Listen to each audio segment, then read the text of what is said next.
Like, what was going through your head during that Yeah, time? I knew I wanted to do it and I knew I wanted them out, but people look at you with like disgust. You're spending like 5 times more to Wow. get them out. No way.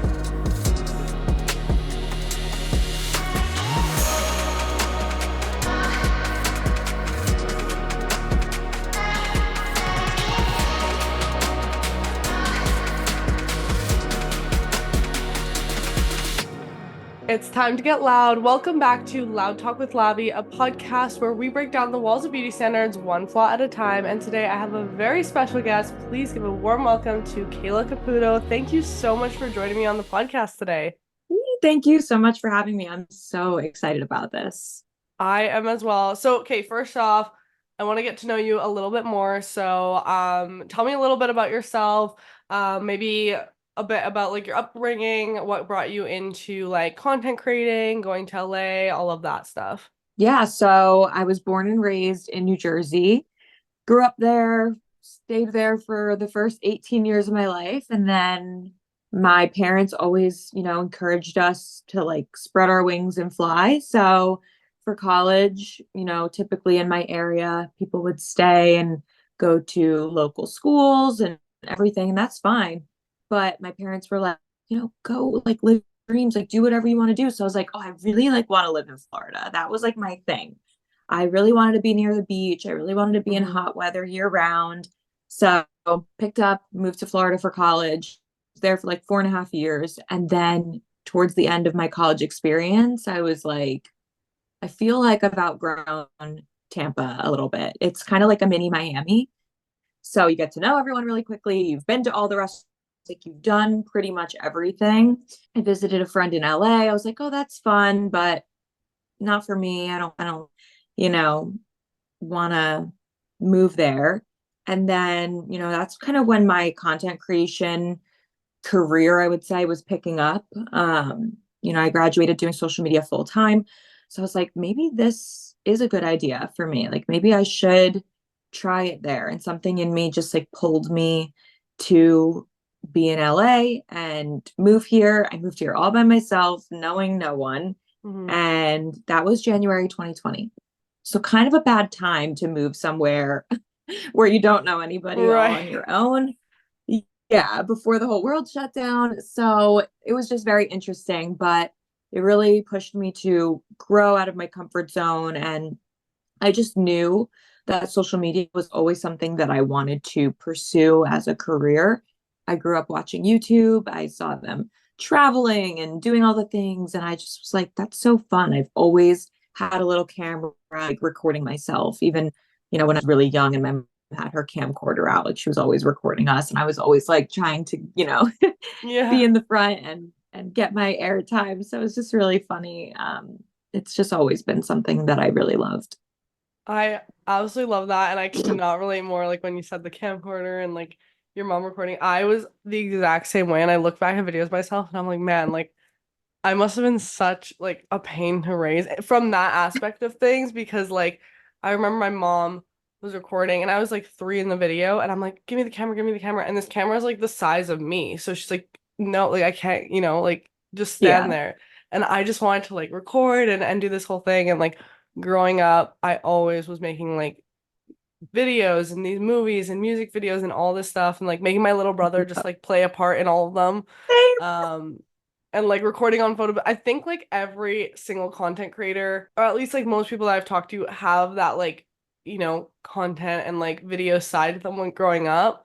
Like the amount Absolutely. of beauty videos that I'd record in photo booth that would go literally nowhere of me like doing a room tour for who? Like there's no one on my It's photo so booth. That's so funny because I feel like that was such a era of time. Like I don't know how old you are. I'm How old are 22. you? Okay, yeah. So 22. I'm 27 Yeah. and we really like, everyone in my kind of generation was using their MacBooks and doing the little photo booth videos, and it was just so funny. Like we would make full-blown music videos to songs in our backyards, edit the crap out of them and then throw them on Facebook, and it was just like, oh my God, what were we thinking? Like, I what were we know. doing? I It know. was And so like funny. I started on YouTube at 13. So like and all those videos are still up. Like I look back on them and it's like I can't help but like cringe a little, but I also like can't help but love it because like I know I was just having so much fun. That's why I don't delete them either because it's like it's a cool thing to just look back on and Yeah. like see all the growth and everything. But okay, so like you said you graduated doing content full time. So when did you start content creating? I would say like taking it really like seriously at the end of high school. So I feel like my Okay. senior year, I got gifting from, I want to say Toby. It was like it was kind of like Lulu's at the time, like it Okay. was a clothing brand. And I was like taking pictures next to my fence in my backyard and I was posting them and I was like, this is so funny. Like, what am I doing? And then once I kind of realized, like, okay, you're going to Florida for school, you're going to be around palm trees. It's going to be so easy to take pictures because it was just pictures, at the time. Like, there was no Okay. video, nothing like that. So I was like, this is great. Like, I can just take pictures and get free clothes. And I honestly didn't start seriously monetizing my social media, so that was 10 years ago. I didn't really start seriously monetizing until this last year. Wow. Like, yeah, maybe like the last 2 years. Like, I don't know, like it was fun for me. Like, I Yeah. genuinely enjoyed making reels, making TikToks. And so I just always like, oh, gifting, perfect. Like, I'll do it for free. Yeah. I I just was feel the like a same. lot of creators, I feel like a lot of creators get taken advantage of that way because we love it and it's a passion of ours. But then we're like, wait, I didn't know like I can actually make a living I off of know. this. I know. I literally Yeah. remember so vividly. Like I was making money, I would say like more on a part-time basis from social media. And at this point, I was on internship working a 9 to 5. And it was funny because I like this was my first time meeting other creators because where I live, like content creation, at least in the beauty aspect of things, is not really like a big thing here. So I went on a trip and that's where I met other creators. And that's when my eyes really opened to like, wait, like people with my size of following are doing this full time. Like I'm just, really being taken advantage of here. So that was very, very eye-opening. But also I honestly wouldn't trade up like kind of coming up that way and doing all the free work and all the gifting because I feel like that really built up the passion for it for me. Whereas I think a lot of people now do get into content creation and they're like, well, I want to make money off it right away. And I'm like, honestly, like you Yeah. do have to start off doing a lot of free work. So I feel like I'm kind of grateful that I was like oblivious to it all for a minute, to kind of just really like enjoy it. And I mean, yeah, like I've been doing it for 10 years now too. So it's just crazy the progression's made because I never would have thought that at this stage I would be doing it full time. But I just think content's Right. obviously really exploded, like especially with TikTok and Reels in short form. It's actually crazy how that's gone. And how did your content kind of evolve? Like you said you were doing mostly photos, and then like watching you now, like I feel like I genuinely feel when watching your content, it's just so like a FaceTime call all the time. You're so authentic on social media. You show everything so real from like your skin journey to like just your daily life. So were you always kind of like a lifestyle, just like showing everything, or did that evolve over time? Yeah, I feel like I shared a lot of my life in college kind of like that. I was definitely more fashion focused and I was working with like a hair care brand for like 7 years. So I really had like I wasn't using any other products. So I was kind of not really like talking about much. So fashion was kind of my thing. And Yeah. then this is kind of like it's unrelated, but it's related to me. I think it's important to note. I got breast implants put in January 19, and I got them taken out because I had breast implant illness in May 2021. So my Oh content my gosh. around that time really evolved. I had never really like noticed my anxiety my whole life. Like I've never thought like, oh, I have anxiety or I'm an Right. anxious person, but it like fully hit me around that time. I was super depressed. I laid on my couch every day. I was like, I'm a healthy, like 22, 23-year old. Like, this is weird. Something is Yeah. not right. And then that's around the same time that I got like insane acne. Also, because I had to get off of birth control to get the explant surgery. So it was just like a lot at once. Dealing with almost like the loss of the body that I thought I wanted, and then seeing my body now and being like, this is perfect the way it is, and I should have touched it. But that was like a whole transition period for me. So I kind of went from like fashion to sort of, I did like a little bit of makeup in college, but I really shifted very heavily to like mental health awareness Mm-hmm. and skin, like my skin journey. And a little bit of plastic surgery, like sprinkled in there, like, don't do this, think about it first. So yeah, I would say probably 2019 is kind of when my content shifted a lot towards skincare, Mm-hmm. and figuring out like why I have acne, like what's going on, getting hormone tests, a lot of wellness as well. I did a lot of wellness Yeah. content because that was my major in college, like Okay. exercise physiology and nutrition. Yeah. Cool. I love when like things you do in college and kind of like that traditional route kind of like blend with the content. Yeah. Because a lot of people, like even for me, they're like, okay, you did an engineering degree, what the hell are you gonna do with it now? And I'm like, well, I started my own skincare brand, like I'm using it in a way, just not the traditional route. And I love hearing that from you. But we need to deep dive there because I actually had no idea about like your whole like implant illness or anything like that. I knew about like your acne journey, but that is crazy. So I want to really dive into that. So you said you were around what, 22, 23 when you got the implants done? I think so. It was, yeah, I think 2019. Maybe I was 22. Yeah. Okay. And you mentioned saying like, looking at yourself and thinking like I should have thought this through. Like what's your kind of like message to anyone at that age or, any age kind of looking to plastic surgery? What's your advice there?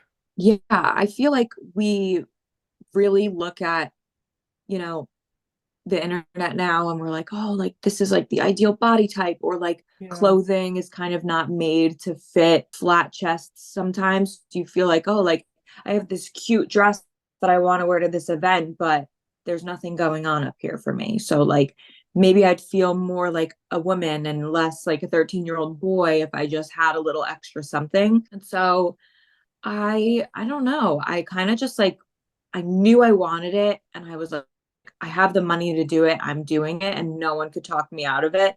People Mm, warned me about breast implant illness. People told me, you know, not to do it. And I was like, I don't care. Like, I have to know for myself. I'm the person that has to try something right. themselves. And I really do wish that I like listened. But one thing I will say is like I can't recommend it at all. I completely actually like don't recommend it. I'm like, don't do it. It's not worth it. But for the people that are like me, don't listen to your doctor.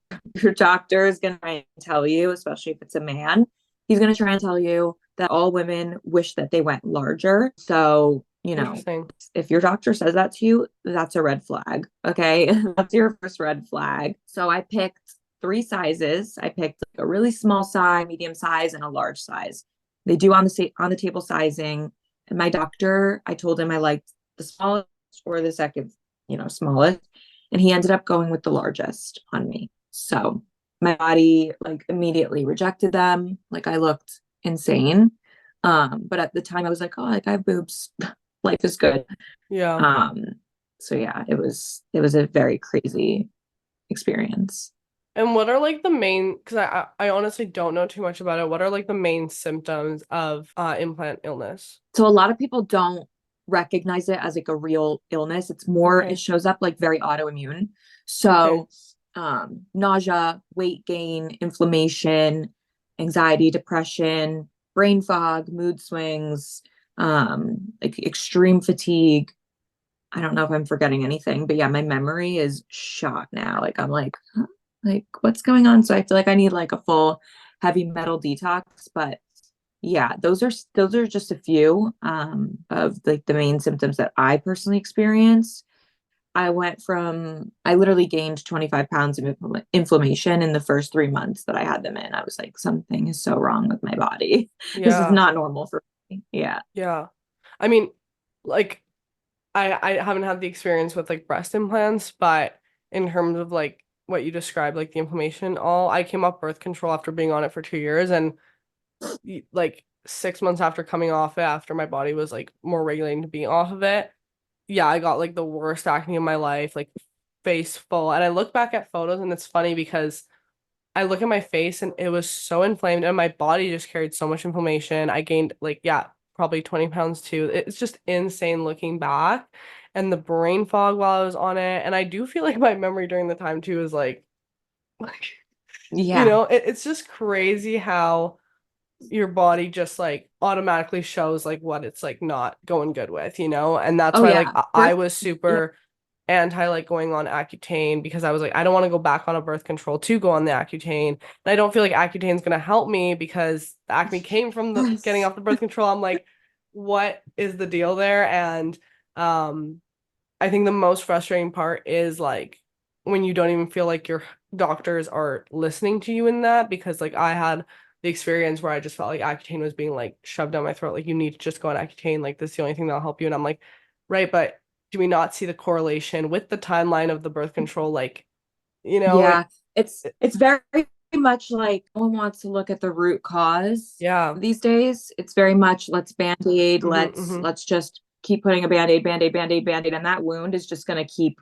getting bigger and not heal under there. Yeah, exactly. I yeah, I worked with a functional doctor, Dr. Lisa Solsenti. She like really saved my life when I was first going through this because yeah, I'm like a big like no on birth control as well because it's like our bodies know how to regulate themselves. Our bodies know Yeah. how to like, do all these things without all the extra hormones. And so yeah, I definitely fell for a few like things with acne in the beginning of my journey. Like I went on Mhm. spironolactone, and that was something that was like an androgen blocker that really like messed me up. I was like, oh my God, I feel so pretty and I'm losing all this water weight and it's a diuretic and I'm, peeing out all the water. Like I was like, wow, like I feel great. And then when I got off of it, I was like, I look like a dude. Like what is going on? And that's because you're literally taking something that's blocking the androgens in your body. So like a male, like Yeah. hormone, it's like really bizarre how that works. Interesting. Yeah, and like no one ever really talks about that because like I'm sure you get it too, but the amount of comments that are like, I don't understand why this girl just doesn't take Accutane, like, she like wants to keep her acne. I'm like, who in the world wants that? But like also like I always just find it funny too because it's like for all they know, like I could have taken Accutane and it didn't work, and also I could be on Accutane right now and my skin's not gonna clear overnight even if I was on it. So it's Yeah. just so Like, funny to me. and listen, don't get me wrong. Like, I have a lot of friends that are on Accutane. They're super happy, amazing results. Yeah. But I look to the people who have been on it 3 times. Like, Yeah, I look same. to like Alex Earl, for example, and I'm like, Hmm. this girl has said publicly that Accutane, she's taken it 3 separate times and still has her acne come back. Or for me, when I was on spironolactone, my acne was completely gone, all my scars, my texture, everything was perfect. But then when you get off of the medication, that's you have to understand like what happens then because Yeah. like it comes back. It's It yeah, it's not treating really the root comes cause. back. And like yeah, I'm like it does obviously work for some people, but it just depends on like why your acne's there. And like for me, it was so correlated Yes. to coming off the birth control and obviously having a hormonal imbalance. And obviously that's gonna take a long time for me to I'm like still figuring out like I think I've, done a lot of things right and I've seen my acne reduce, but it's not gonna go away completely. And then I have so much scarring left from it because I literally scar so easily. Which that was Same. a thing I had to kind of get over too, because I'm like, you know what? The biggest thing for me with acne is like the inflammation and the pain. If I have some scarring left, like I'll so be it. take it. I had to just get over that mental kind of barrier of like that beauty standard of like fuck like my skin's never gonna look so smooth as it did before. And looking back at like old pictures of myself, and I just had to like stop myself there and be like, you know what? Like you're just not there anymore and like this is what you're dealing with. And it would be great if you did just have scarring left and not like the acne itself. So I think that's such a mental thing. And back to the implants, like how was that journey for you coming off or like getting the implants removed since it was something that you wanted for so long? Like what was going through your head during that Yeah. time? Oh my God. It was really difficult. I'm not even gonna lie. Like I knew I wanted to do it and I knew I wanted them out, but at the time my relationship was very new and rocky, and I felt almost like my worth was in like my appearance.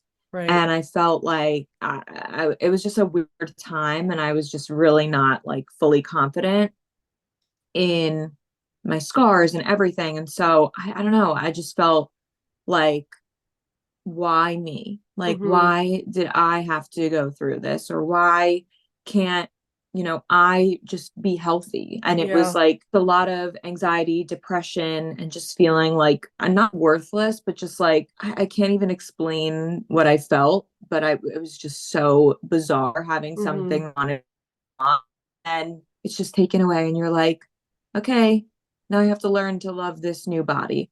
And I really went through like a phase of like, I was like, no, like this is okay. Like you look better actually. So it was just like a lot unlearning Mm-hmm. things that I thought were the beauty standard because Right. there is none in my eyes. And do you think there was learning around like kind of the irony of like the one thing you wanted so much was actually the one thing that caused you like so much pain and like hurt to your body? Yeah, definitely. I luckily don't feel like I've had like a experience since then where I've been like, like all the signs are showing you that you don't need this because it's whatever, XYZ. Yeah. I definitely feel like it's helped me like go easier. Like I'm like, whatever, wasn't meant to be, like let go.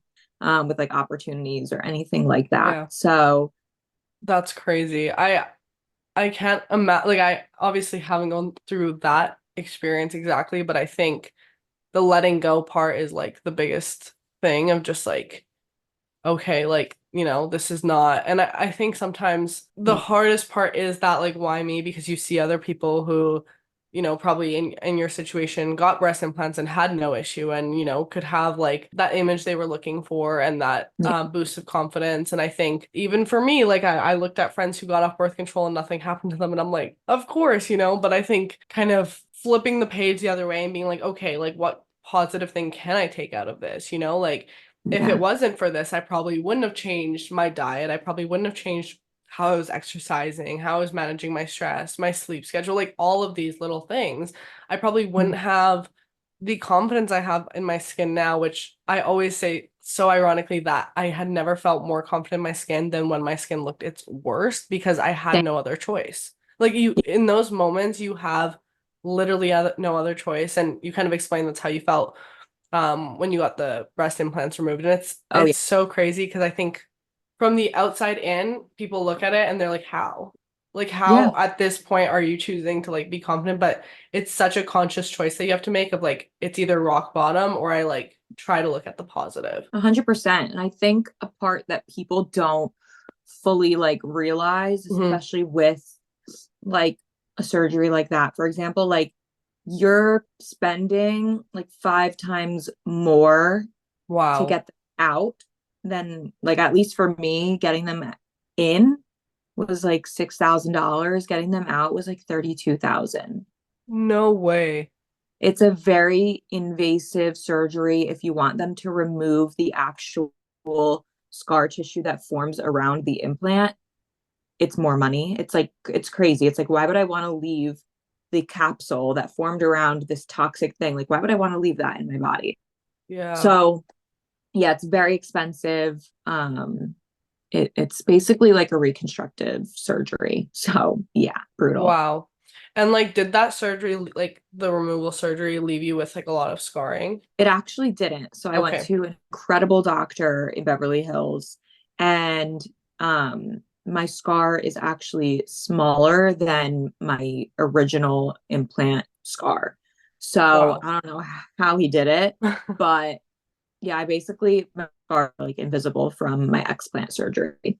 Wow. Wow. That's such a crazy journey. And I think especially in this time, like I think our generation, like growing up on social media and stuff and like seeing this beauty standard, you're so right that like you see certain outfits and everything, and you're like, I would love to wear that, but you don't feel like you could. And how do you think your perspective on that has changed since of just like, do you feel like you're more like, you know what, like I'll wear what I want. It doesn't like, have to look like how Yeah, it did on the model or definitely. Yeah. I just kind of also I make more like conscious at like decisions on clothing now of like okay. that's not gonna be flat on me or bra and make that look like I have, bigger boobs than I Yeah. actually do. So I feel like it's just really, thinking through the things that I'm buying. And I think that's why I'm coming into like my bridal era pretty soon here. And I'm like, Okay. I'm so terrified to wedding dress shop because I feel like that's where I hold the most like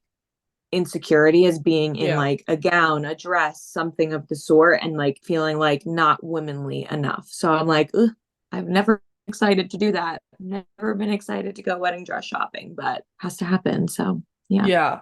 And I'm excited to see like your journey through that because I think it's gonna like knowing your mindset just through this conversation, although like you're like, this is something I know I'm gonna struggle with, I feel like you are just kind of gonna show the journey maybe, and then it's gonna help Yeah. other people. And I think I've heard that so much, not only like body, but also like skin, like like so many like soon to be brides are just like, I just want my acne to be gone for my wedding day. And I think there's so much pressure just like on this one singular day to look like Yeah. your most like beautiful self, which, when you think about it, it's like that day you're marrying the person that like loves you for you authentically, like through all your ups and downs, like your skin at your Yeah. worst, like everything. Mhm. So, but I think it's just like more, I mean, I'm not like at that stage yet, but do you feel like it's more just like the outside pressure of like everyone else in the wedding day as a whole, or do you feel like it's like the pressure to look like I perfect for this person? I don't know. It's definitely not for him. Because yeah, he's definitely never been like judgmental of my skin. I feel like I met him with clear skin and then a few months after like that's when I kind of went through all the skin issues. So I feel like he's always been very supportive and the only time he's ever made a comment on my skin is your skin looks really good today. He's never Yeah, been like, "Oh, it looks like worse today." So that's really yeah, I feel like it's more so I've definitely had like insecurities before. Like I've gotten a nose job, like, I've gotten surgeries and whatever. So I feel like more so like being able to look back on wedding photos and be like, wow, like I'm happy with everything. But I feel like I've gotten to a point like now where I'm like, I tip a photo that's taken of me. Like I'm never that friend that's like, can you edit this or can you fix it? Like I'm just like, yeah, post it. I don't care. Like, you don't yeah. have to show me. So I feel like as long as, I find a good dress, I'm sure I'll be happy and just fine. So yeah, I'm not too worried about that. It's more so just like, yeah, the pressures of like, oh, this is the beauty standard and you don't have boobs to look like a woman in your dress on a wedding day. Yeah, I think it's always that mindset of like you want what you don't have type of thing where I feel like there's so many women with, big breasts who are like, "Oh, I wish I could like wear that cute little top. It looks so nice if I didn't have these in the way." So it's like always it's Yep. always like that, like no matter what. And I think, the whole idea of like comparison to being able to like appreciate the beauty of someone else, even though like they don't look like you, but then also like appreciating the differences that you have.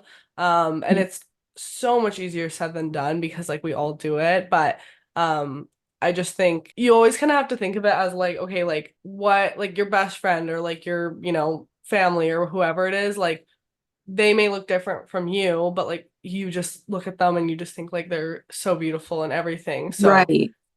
but we And don't do that with ourselves, right? yeah, and that there's like always that saying going around. It's like you'll never like you don't you'll never remember your friends for being the one with the clear skin or the one that No. always fit in her jeans or the one that had the like like that's just not that's Yeah. not the things that you're ever remembered for. So I feel like that was something that definitely it was like a whole journey like with my skin and the implant whole transformation. I think when I turned 25, I was like Hmm.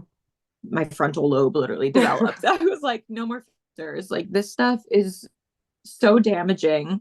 The way that Yeah, you like look in the mirror and see something completely different than what you actually look like because of these filters that you're constantly using. It was like so it was something that was like very popular on Instagram.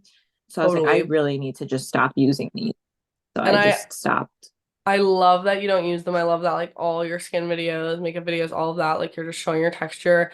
And just like on a day Yeah. to day too, like, like you'll be vlogging and stuff. And I just love that because I think that's the one thing with social media where it's so deceiving. And like I think being a creator, can detect it a lot more, but for the like Oh my God. average person, like even this podcast, like because it's recorded more from far out.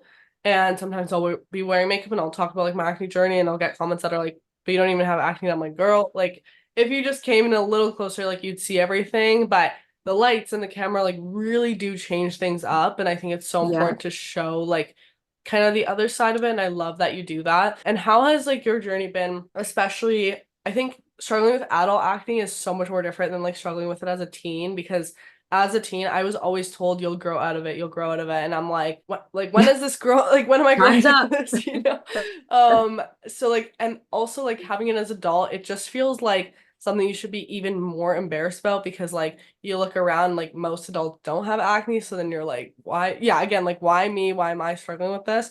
So how Yeah. has that been for you, especially like kind of now going into your later 20s, still like struggling with acne? Yeah. I mean, it's really frustrating being on social media because, well, first of all, I just wanted to mention this before we moved on from that point. Like, even the beauty filter is so like deceiving because it doesn't show that like someone's You're using wearing it. it, but I can Sometimes clock it it from like a glitches. mile away. Yeah, sometimes I'm it like, glitches you and you are can tell literally, it. you're blurry. Like, even Yeah, your eyebrows aren't clear. Like, yeah, you can whatever. tell. Yeah, but a lot of people It can't. drives Like me the average insane viewer when people are can't. like, this is how I cleared. Yeah, like, this is how I cleared my acne. I'm like, with the beauty filter? Anyway, it's like so much, it's just so much better to just be upfront and be like, I cleared up my acne, but now here are my scars that I'm Yeah. dealing with. It just makes no sense. But anyway, sorry. Next point. I feel like having adult acne with being on social media, it's Hmm. crazy. Like, especially on like Instagram, I'll like post a story or say something about my skin, and people will take that as an open invitation to recommend products, treatments, I know. services. Oh my gosh, like maybe you should try acne. I'm like, oh, like also it must be your gut, it must be your liver, did you get blood work done, is it your hormones? And I'm like, guys, I've literally done a full panel 3 times now. I know what's wrong with me. Like, I just feel like people think like, do you think I'm stupid? Like, Hmm. do you actually think that I would see my face do this at this age and Yeah, be like, everything's fine. it'll go away? Yeah. Like, no. Obviously, I know what I'm doing. I think the gut health comments bother me the most because when I was dealing with like all of my implant stuff, I was really focused on my gut health because I was like, if I have my gut health, like my body can really fight on until I'm able to get these out. So I was working with my functional doctor at the time and doing a whole gut routine system situation. Yeah. Um, and I used to literally bloat the second I ate food. Like I could not digest anything Wow. properly. And now, like, I can comfortably eat the foods that were like on my whatever trigger Triggers. list. Yeah. So, like dairy, gluten, all the things. And people are like, don't eat dairy, don't eat gluten. And I'm like, my skin was worse when I was not eating those things. So I know like it's just the problem that I have with sharing acne on social media is it's different for everyone. Like Hmm. no one should take anything as absolute fact. Like if someone says this worked for me, like this is the cure, blah, blah, blah, like it's going to be different for everyone. Like there's going to be a different treatment system that's going to work differently for everyone. And so I just think people should maybe be a little more careful with the advice that they give I agree. in comments and DMs. It's like, don't you think I tried that? I don't Yep. know. Yep. And It's I know funny. like it doesn't always come, like people are like sometimes they're trying to help, but I think the difference is like being on social media, like, okay, when let's say you're not an influencer, right? And you like open up to someone about your skin and they give you an honest suggestion of like, hey, this will work for me. And you're like, okay, like I've tried that or I didn't try it. But when it's magnified to like hundreds, thousands of comments from people, it's so overwhelming that you just want to like turn it all off and be like, I'm not listening to anyone. Like, I'm on my Yeah. journey, like, please, but Yeah. it's tough because people, you do open up about it and people are like, I want to help, like, I want to, so it is tough. And I think like a lot of times, for me, it's just like not really like reading too many like of the suggestions and all that because it does become really overwhelming. And I think too, I want to go back to what you said on about like social media and people coming on and being like, this is how I cleared my skin, like, and wearing the beauty filter. I think so many of the times I'll like show a product and I think it's working so great for me and I'll show it. And people just expect me to go from having severe acne to perfectly smooth skin. And I'm like, even if this product worked, like the redness you see underneath, that's like a Scar. post-inflammatory mark. Like that's gonna be there for a while, but like I can tell you, like it's a lot more flat. Like obviously it's hard to tell that stuff on camera.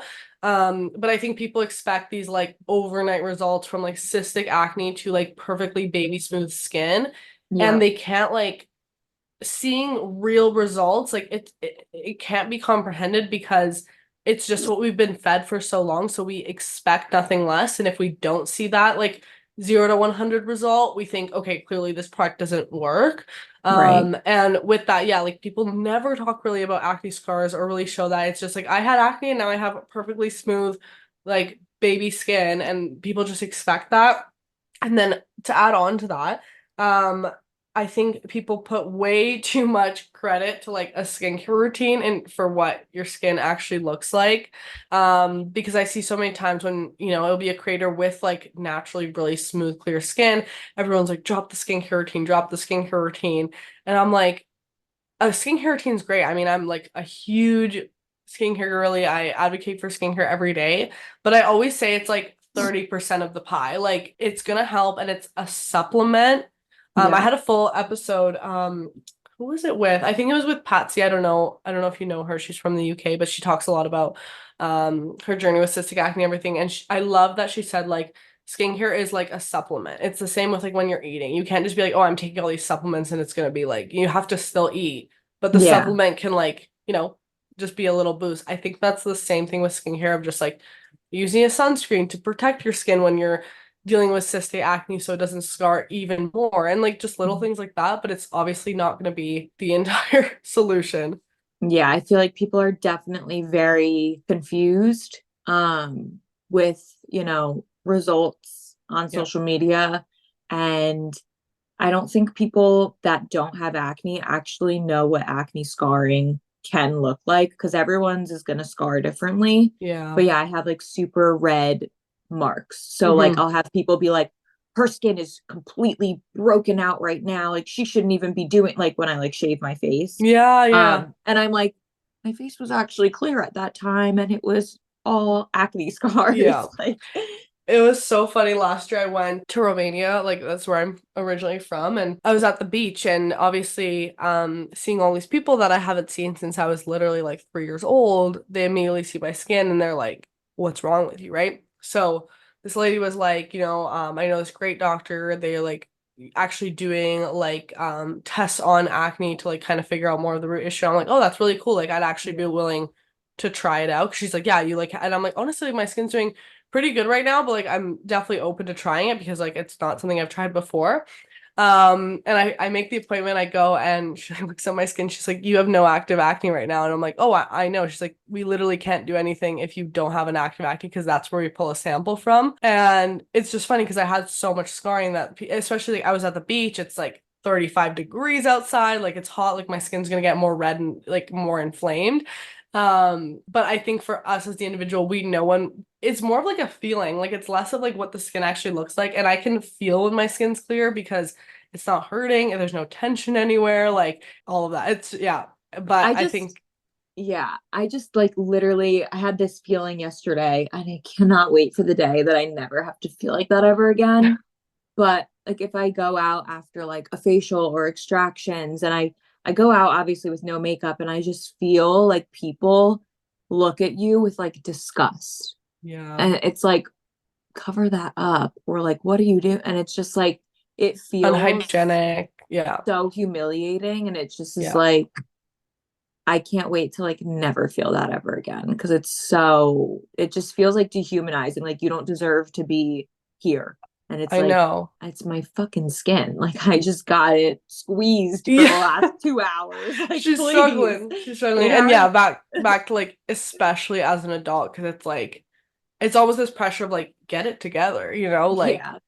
and as a woman too, it's like, come on, Oh, what are you doing, And then you wear makeup and then people are like, well, that's the reason you got acne. oh my It's literally God. not. The makeup comments. I'm Those like, drive me please crazy. stop. And I swear, like, obviously there are some products I found that break me out, but I swear Yeah. sometimes when I do wear full glam, like more consistently, I'm not touching my face as much because, like, I don't want to mess up the makeup. And then I'm like cleansing more thoroughly and doing like all that. And like, I don't know, Mm. I haven't found that makeup for me makes a huge difference on how my skin is.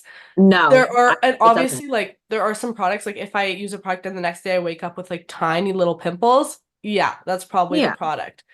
But Mhm. like cystic acne that like I can feel under my skin, It I was doubt I already can get there. concealer.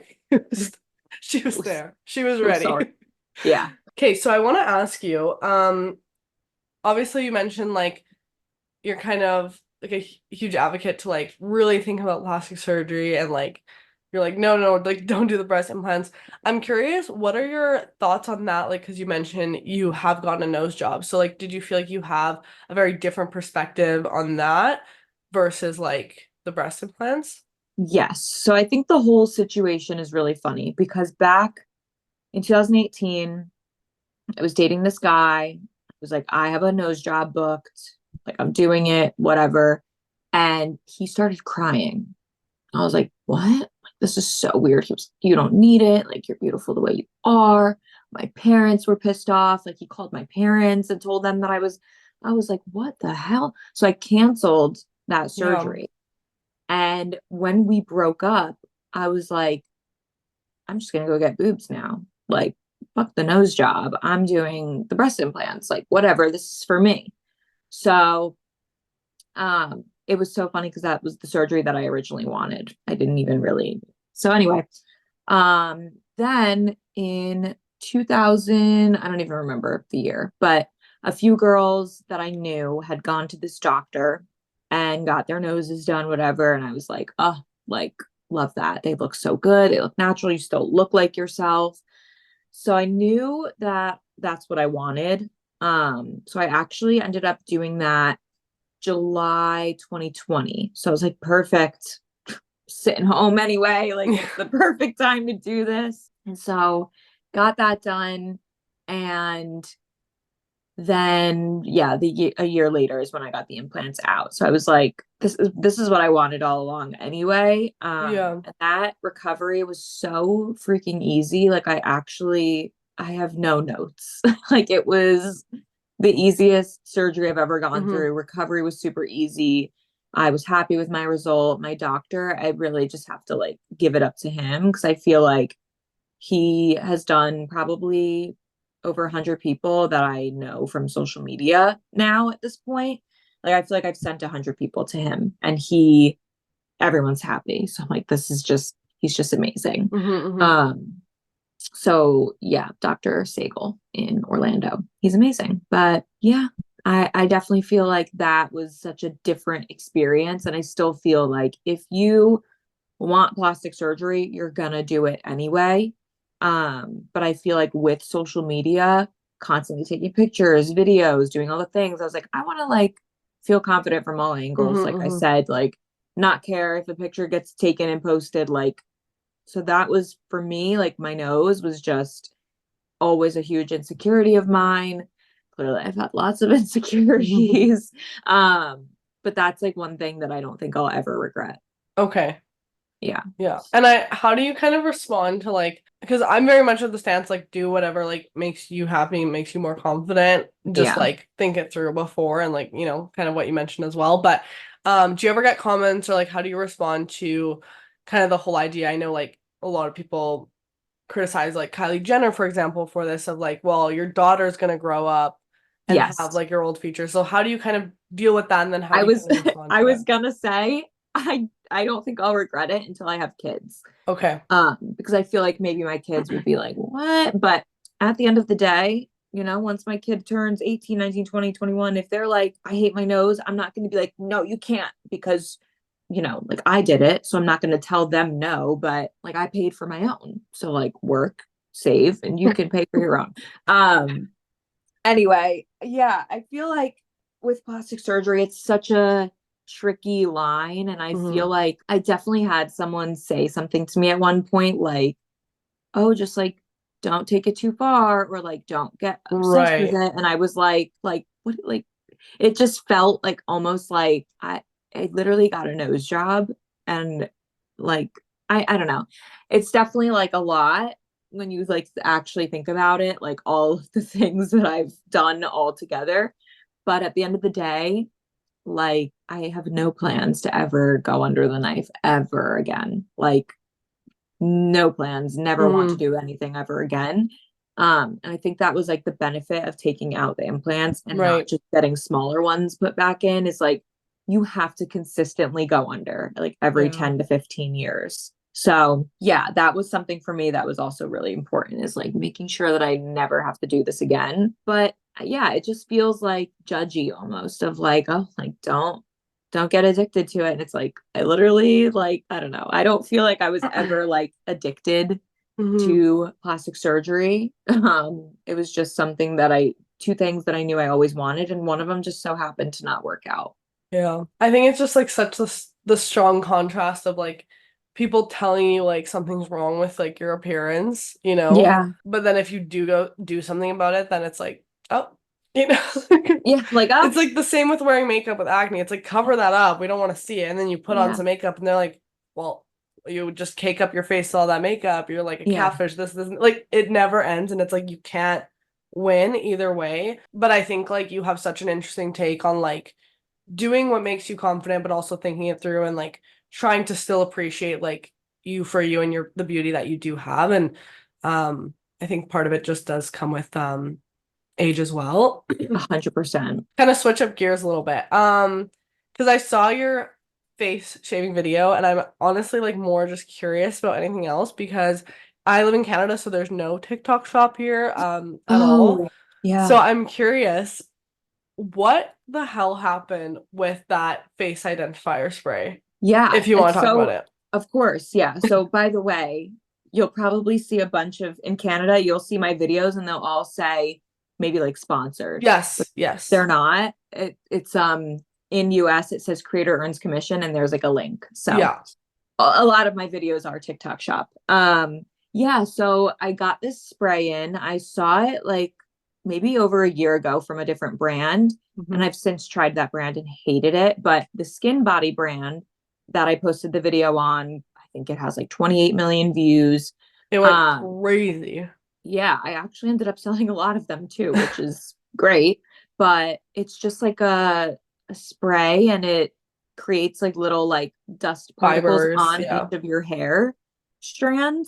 And it really does work because once you shave the hair and you spray it again, like there's nothing there. There's actually no like fibers. It's just like Oh, okay. dust. It works. I personally don't think shaving my face makes me break out more. I've never had an issue with it. I love shaving my face. I feel like it helps my skincare penetrate Hmm. better. Hmm. It's Makeup almost like, sits better. yeah, like exfoliation, Yeah. really. But yeah, I love it. It was great. I also like don't mind shaving with oil too, but it has to be like a good oil, like an Hmm. anti-acne type of oil, especially having acne. I feel like that face spray was such a good option for me because I didn't break out after it. So I was like, this is great. Like, this Hmm. is something that my skin can tolerate. Hmm. Hmm. Because I Yeah. know like a lot of creators had issues. Was it a different face spray company that like No, it wasn't was the paying that same or one. okay, Someone made like videos saying that they never got paid from like the interesting. commission. Yeah, yeah, So yeah. Yeah, I like don't know. TikTok shop is so foreign to me, like, cause like Yeah. we don't have it here. So, Oh my gosh. I always notice though, yeah, it does say sponsor, but I always can tell when it is a TikTok shop video because then there isn't like an hashtag ad or like an at to the brand or Yes. anything. Yeah. Um, but yeah, it is interesting how like here it all just looks like sponsored. Oh, it's such a bummer too, because it's honestly like it's fun for me. Like I've always been like a product reviewer type of girl. Yeah. I've always shared, and like it's crazy the income that you can make from that app. Like it's mind blowing. Yeah. Yeah. And like here in Canada, not only we don't have the creator fund and we don't have TikTok shop. And I'm a pro like I literally post product reviews every single day It's for crazy. free. Like Like literally for that's free. it's actually it's very crazy. I can't Hmm. even believe it. Yeah. And then the one time I do an ad and then I get a comment that's like, oh, like you're just taking the Yeah. money. And I'm like, this is literally the only way I can make money off of this is Also, when I do the take thing an that ad. sucks with ads too, like I have to mention this, is like, especially with skincare, people don't realize like when you get contracted to do it, when you're Right. testing the product out, taking those before and afters, using only that product to make sure that you're getting the results that you Yeah. want.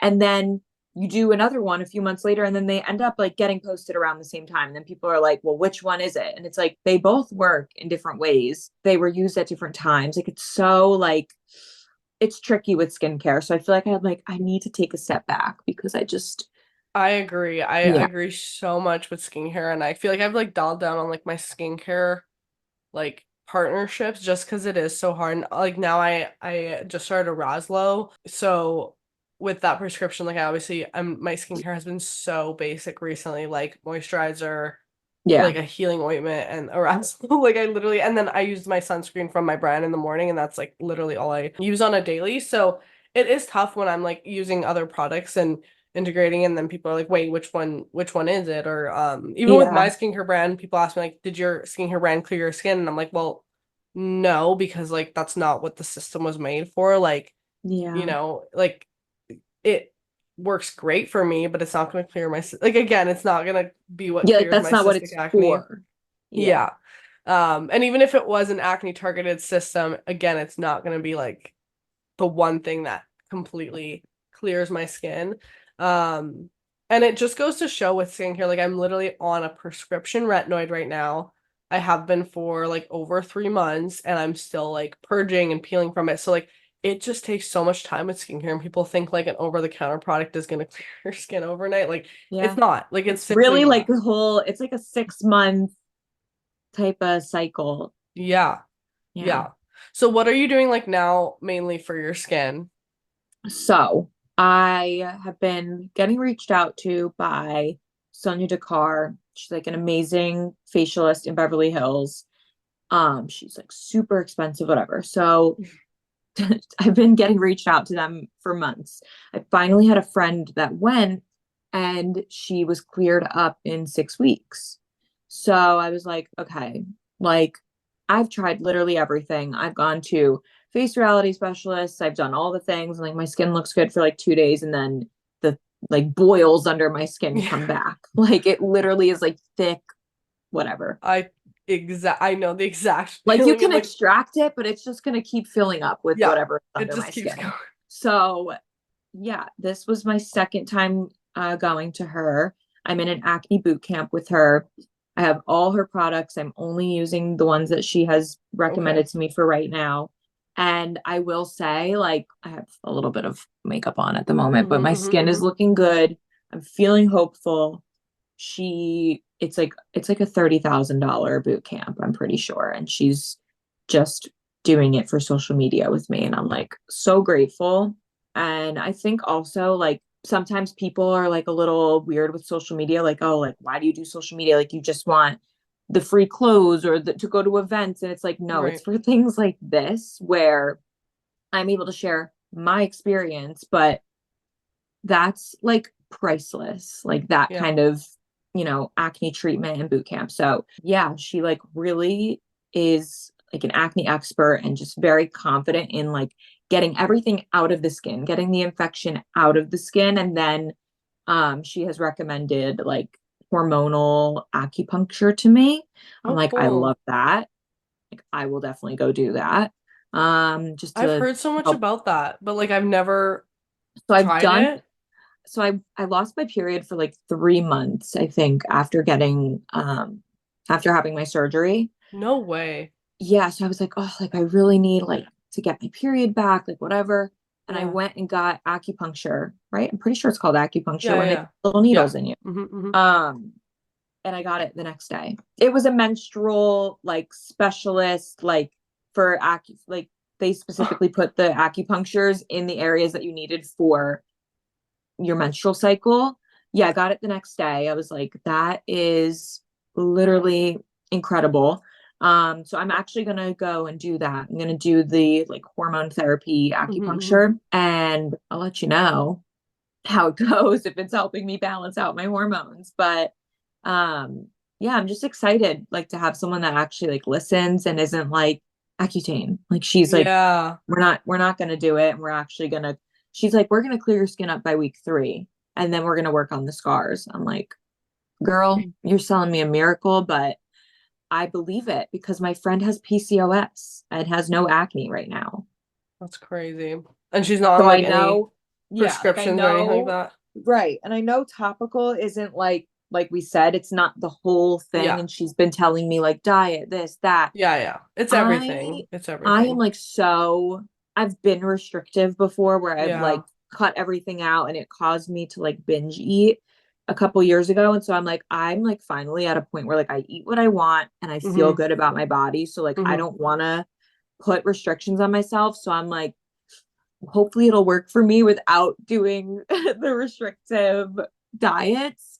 Um, but It's I'm it's I'm confident that it will, you know, like I'm yeah. like, I feel like my body, I don't know. Yeah. Yeah. Just gotta see it through, honestly. Yeah. And I think like with the diet and everything, like obviously, as I mentioned, like having acne has made me more conscious of like, what I'm eating and stuff. But it's so Right. funny. I've filmed like a few like what I eat in a day and just to show people that I'm not eating ice Sugar. cream all day long. Yeah. Like it's crazy people assume that, right? I know. Um, but of course, like, it has made me more conscious, but I think when I stress too much about it, then like the stress from the eating is like Right. causing me to break up more. So it's like just Yeah. creating like more of a calmness in all aspects of 100%. your life, and not Yeah. like stressing out if you do want a sweet treat every now and then. Right. Like I stopped, I was like really into like the whole Swedish candy when that was like a huge trend. And I was like, oh, like it's from Sweden. Like it must be like more natural Yeah, sugars, like yeah, healthier. But like I was eating Swedish candy like all day, every day. I was yeah. obsessed with it. I have like such a sweet tooth. So now that I'm not eating Swedish candy literally ever, I'm like, okay, like I can have like a sweetened latte. Like I'm gonna be okay. Yeah. It's all Um, about the you know, balance. I'm like, I'm never gonna be able to do the 100% no sugar. Like that's just not for me. Like I can't. I agree. Like I I can't. like a year and a half ago completely like cut alcohol just Yeah. like completely and that like has not phased me at all because I like Yeah, me didn't like neither. drink at all. So I'm like I honestly do not care like but when I think about that I'm like well if I was able to do that like maybe I could do a sugar. I would I literally be can't. miserable. Like it gives me so much joy to like especially when I'm Same. traveling to like try a little sweet treat at like a bakery and like I obviously am not here like eating donuts all day long, but Yeah. like, am I gonna enjoy one from time to time? Absolutely. And I I think freaking removing the love a shame. donut. Yeah. But yeah, like So anytime we good. go out to dinner, like I am a dessert at Oh, dinner girl. Like same. I will Same. save room for For dessert. Like dessert. I'm a dessert girly. I So never yeah, get I the feel people, and that's the thing. Like, I'm not like, everyone's like, well, I order a drink with dinner. I'm like, I'm good with, like, I don't need yeah. that, but I need my, like, lava cake. Oh my God, I love a lava cake. Oh, and So that's funny good. that you mentioned alcohol because yeah, I've been sober since April 2021. Okay. So like a little over 3 years. Yeah, wow. Yeah, and I Yeah. think like that was I always noticed like when I even just had a couple drinks, I would break out. So I'm like, Yeah. it's not like I don't like love it that much anyways. Like Don't need it. she's gone. Yeah. And I like She's gone. I'm bouncing off the walls like anytime I go out anyways, and people think I'm Yeah. like so drunk that I'm like, I'm fine. I don't need Yeah. it. Like we don't need But it. No. it's so funny that how that goes with Yeah. just all of these like different health things. I think just as a woman, it's such a common experience. And I thank you for sharing and opening up on the podcast today about your whole journey. I'll have all of Kayla's social media links down below in the description. You guys should definitely go follow her. As I said, your content's so authentic and like always feels like you're just like getting ready or like running an errand with like me. Like it's you just are so authentic on social media, and I love that, and I think that's Oh, what we need more of on socials. So I really really enjoy what you do, and just keep doing it. I'm excited to see your skin journey, thank you. Yeah. and your whole like bridal journey as well, and just all of that. But yeah, thank you so much for coming on the pod today. Thank you so much for having me on. I appreciate it. Yeah, so everyone listening, we post every single Sunday at 7 a.m. MST on YouTube, Spotify, and Apple. Make sure to subscribe or follow so you don't miss out on a future episode. Remember to tell yourself something you love about your skin today, and you'll hear from me in the next episode of Loud Talk with Lavi. Bye, everyone.